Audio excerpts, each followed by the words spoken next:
यूरोपीय देश स्वीडन और इस्लामिक देश इराक में नई जंग शुरू हो गई है। स्वीडन में कुरान जलाई गई तो इसका बदला लेने के लिए मुसलमानों ने इराक में स्वीडन का दूतावास ही जला दिया। किसी देश के दूतावास को जलाने का मतलब है उस देश पर हमला करना।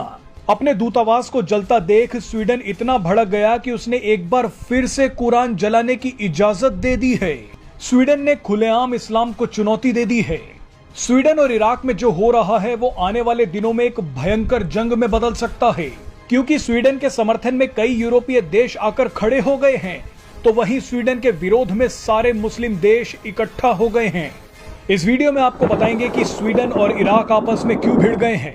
वैसे इस वीडियो में यह भी बताएंगे कि कई लोग इस पूरे विवाद में भारत के रुख को पसंद क्यों नहीं कर रहे। लेकिन सबसे पहले यह समझ लीजिए कि स्वीडन और इराक में क्यों जंग शुरू हुई है। दरअसल कुछ समय पहले स्वीडन में इसलिए कुरान जलाई गई क्योंकि इस्लामिक देश तुर्की स्वीडन को नाटो का सदस्य बनने नहीं दे रहा था। लेकिन कुछ दिन पहले तुर्की ने खुद ही बोल दिया कि अब उसे स्वीडन के नाटो में शामिल होने से कोई दिक्कत नहीं है। स्वीडन और तुर्की में एक डील हुई। तुर्की ने कहा कि हम स्वीडन को नाटो में शामिल होने देंगे, लेकिन हमें यूरोपियन यूनियन में शामिल कर लिया जाए।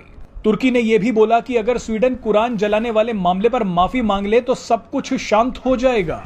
तुर्की और स्वीडन की इस डील के बाद सबको लगा कि मामला सही में ठंडा पड़ जाएगा, लेकिन ऐसा नहीं हुआ। तुर्की और स्वीडन के इस विवाद में इराक कूद पड़ा। इराक ने कहा कि उसे तुर्की और स्वीडन की डील से कोई फर्क नहीं पड़ता। इराक ने कहा कि कुरान के अपमान का बदला लिया जाएगा। इराक के एक मशहूर मौलाना के कहने पर कई लोग बगदाद में मौजूद स्वीडन के दूतावास में घुस गए और उसे जला दिया।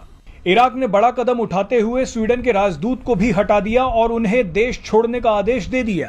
इराक ने बयान दिया है कि स्वीडन के साथ अब कोई संबंध नहीं रखे जाएंगे। लेकिन अब स्वीडन ने एक बार फिर पलटवार किया है। स्वीडन ने फिर से कुरान जलाने की इजाजत दे दी है। मजे की बात देखिए कि जिस व्यक्ति ने स्वीडन में पहले कुरान जलाई थी वो इराक का ही शरणार्थी था। इराक का वो शरणार्थी सलमान मोमिका था। सलमान मोमिका ने पहले तुर्की के विरोध में कुरान जलाई थी, लेकिन अब इस इराकी शरणार्थी को इराक के विरोध में ही कुरान जलाने की इजाजत दे दी गई है। यानी ये मामला आने वाले दिनों में और भी ज्यादा भड़कने वाला है। वैसे इस पूरे विवाद में भारत के रुख की भी चर्चा हो रही है। कुछ दिन पहले स्वीडन में कुरान जलाने की घटना के खिलाफ संयुक्त राष्ट्र मानवाधिकार परिषद में पाकिस्तान एक प्रस्ताव लाया था, लेकिन हैरानी तब हुई जब भारत ने पाकिस्तान के इस प्रस्ताव का समर्थन कर दिया। भारत के अलावा चीन ने भी पाकिस्तान का समर्थन किया। यानी भारत ने संयुक्त राष्ट्र में कुरान जलाने की निंदा की है। कई राष्ट्रवादी लोगों को भारत का ये रुख पसंद नहीं आ रहा है। वैसे आपको बता दें कि इस बात को नकारा नहीं जा सकता कि भारत ने सोच समझकर ही ये फैसला लिया होगा। भारत अगर इतना बड़ा कदम उठा रहा है तो इसके पीछे एक बड़ी रणनीति जरूर होगी। भारत और चीन के अलावा रूस भी इस घटना की निंदा कर चुका है।